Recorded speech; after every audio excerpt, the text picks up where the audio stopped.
Bonjour à tous, cette semaine, Salim G nous parle de Peter Adam. Peter Adam qui a récemment écrit un très beau livre sur Eileen Gray, qui se voit consacrer une exposition en ce moment au Centre Pompidou.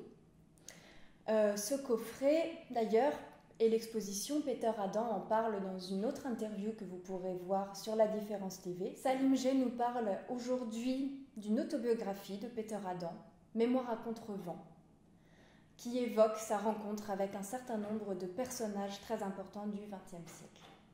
Quel livre étonnant de vitalité, de véracité, d'amour de la vie, de goût pour les autres et d'intelligence que ces mémoires à contrevent de Peter Adam, qui parurent aux éditions de La Différence en 2010 et que je viens de relire avec le même plaisir, la même curiosité, exactement comme si je le découvrais. Car il y a chez Peter Adam un autobiographe d'une grande fidélité à ses expériences et à son aventure sur la Terre. Précisément, Mémoire à contrevent me rappelle deux des grands livres de souvenirs qui ont paru à La Différence, les deux volumes des mémoires de Maurice Girodias, Une journée sur la Terre, et les souvenirs de Joachim Vital dans Adieu à quelques personnages. On retrouve chez Peter Adam des personnages qu'on a croisés chez Girodias ou chez Vital. On retrouve des peintres extraordinaires, des grands artistes du XXe siècle. On retrouve aussi bien des écrivains comme Bruce Chatwin ou Thomas Mann. Figurez-vous que Peter Adam, qui est né en 1929 et que vous avez pu voir commenter la vie d'Hélène Gray à partir de son livre Hélène Gray, une vie, une œuvre, aux éditions de La Différence, à la faveur de l'exposition au Centre Pompidou, figurez-vous que Peter Adam, dans sa jeunesse, a entendu chez des amis Thomas Mann lire quelques pages d'un de ses livres. Mais ce n'est pas tout. Il a été un grand documentariste pour la BBC, non pas qu'il collectionnait des documents pour les proposer à des journalistes, mais qu'il filmait, et pas n'importe qui. Aussi bien Luchino Visconti que George Louis Borges, ou bien le peintre David Hockney. Son arrière-grand-mère maternelle, à ce Peter Adam, il raconte qu'un jour, alors qu'une vache l'avait renversé du tabouret de traite, elle trancha à la hache, dans un accès de rage, la queue de la pauvre bête. Eh bien, Peter Adam est plus doux que son arrière-grand-mère.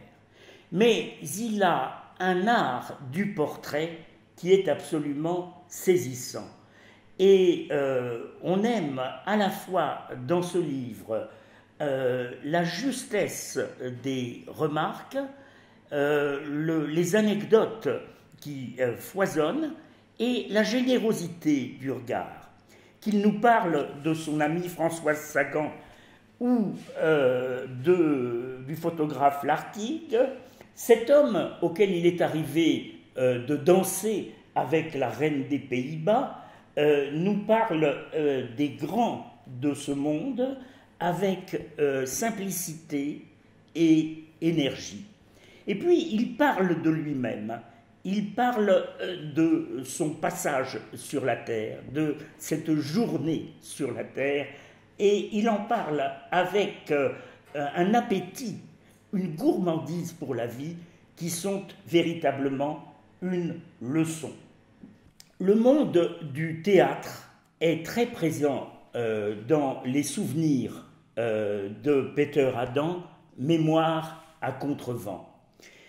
Voilà un homme qui a conversé avec Bertolt Brecht et qui se souvient aussi de Louis de Funès. Son amie Hélène Gray, la créatrice qui, à 98 ans, réclamait encore de quoi faire œuvre, avait cette phrase que cite Peter Adam: « Il y a un chemin qui mène vers le haut et un autre vers le bas, tous deux sont identiques. » Le pire chemin vers le bas que raconte Mémoire à contrevent, et qui nous prouve bien que tous les chemins ne sont pas identiques, c'est ce qu'il nous dit de l'Allemagne nazie, lui, enfant demi-juif, qui a survécu à l'extermination programmée par les nazis, et qui,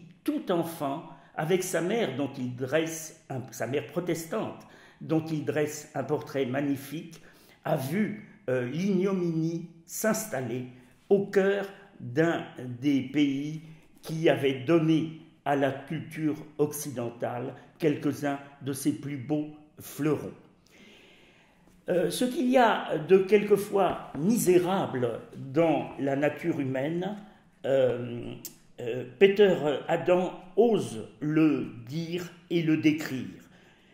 Cet homme qui vit aujourd'hui en France, et depuis 40 ans, eh bien, il a assisté en reporter à une scène absolument éprouvante. La plupart des bons documentaires sont l'œuvre d'un seul homme, écrit-il. Cependant, je réalisais encore quelques documentaires avec Olivier Todd. Je filmais la dernière visite du général de Gaulle en Bretagne et son discours dans la cathédrale de Rennes. Sa voix de vieillard possédait encore une grandiloquence mystérieuse. Mais ce fut un triste événement. La cote de popularité du général était sur le déclin et un individu dans la foule lui cracha dessus. Plus tard, dans la salle de montage, même si je n'étais plus un adepte de Gaulle, je décidai de supprimer ces images d'un homme blessé, essuyant son visage. Eh bien, la grandeur de ce livre, et je crois que Mémoire à contrevent mérite qu'on parle de grandeur, c'est de nous rappeler que la vie est une sorte de Stradivarius que nous recevons à la naissance et dont nous pouvons tirer des accents lamentables ou sublimes. Je ne sais pas que choisir dans ce livre où tout est passionnant. Peut-être un secret d'écriture, un secret autour de l'art d'écrire, tel qu'il est suggéré à un moment de ce livre. Je vais donc vous lire ce passage. L'écrivain Wolfgang Borchert était revenu du front, blessé et malade. Sa pièce contre la guerre, écrite en 8 jours, devint le credo de toute une génération. Nous sommes la génération sans lien, sans profondeur. Notre seule profondeur sont nos abysses. Nous sommes la génération privée de bonheur, de foyer, d'adieu. Notre soleil est minuscule, notre amour cruel et notre jeunesse dépourvue de jeunesse. Nous sommes la génération sans limite, sans restriction, sans protection, rejetée du giron de l'enfance, projetés dans un monde qu'ils ont préparé pour nous et ensuite ils nous méprisent. Mais ils ne nous ont donné aucun Dieu pour retenir notre cœur quand les vents du monde le menacent. Ainsi nous sommes la génération sans Dieu, car nous sommes la génération sans lien, sans passé, sans reconnaissance. Eh bien, devant ce défi, il y a l'écriture.